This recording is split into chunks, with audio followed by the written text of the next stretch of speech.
All right, Keegan Dell's here, just got off work. I'm at my Airbnb right now. I just pulled into the garage, so I'm gonna show you why Airbnbs are better than hotels.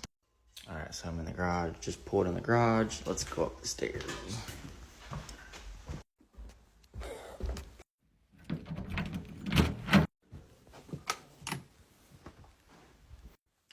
All right, so here is the Airbnb. It's pretty awesome. I got it for $42 a night, and most hotels around here are like freaking $60 to $70 a night. So this is a steal. So I'm gonna show you what all is in this Airbnb. All right, you come in the front door, you go over here. All right, nice bathroom, big shower, toilet, everything is pretty simple and nice. All right, let's go over this way. Then we got the kitchen here. Nice kitchen. Only downside is there's no stovetop, so I got a pan, electrical pan to cook food in.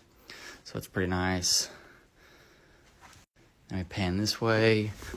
I got a closet here, some kind of a cabinet.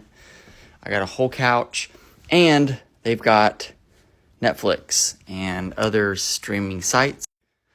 Then here's the dresser, closet, and super soft bed. So this right here is a pretty sweet Airbnb. I am extremely happy with it, and it is totally worth $42 a night. Now I got it for 3 weeks, so it totaled out to be, with taxes and fees and stuff, about $1,100. So totally worth it. I paid up front, so I'm all good. So now it's just making checks and saving it. So yep. Now, if you have a road partner that you travel on the road with and you split an Airbnb, you can save a lot of money and you can live like a king on the road instead of being in a nasty hotel that are just, some of them are ghetto and they're just not in a really good location. So if you're trying to get an Airbnb for a job, try to book it ahead of time. You can reserve them.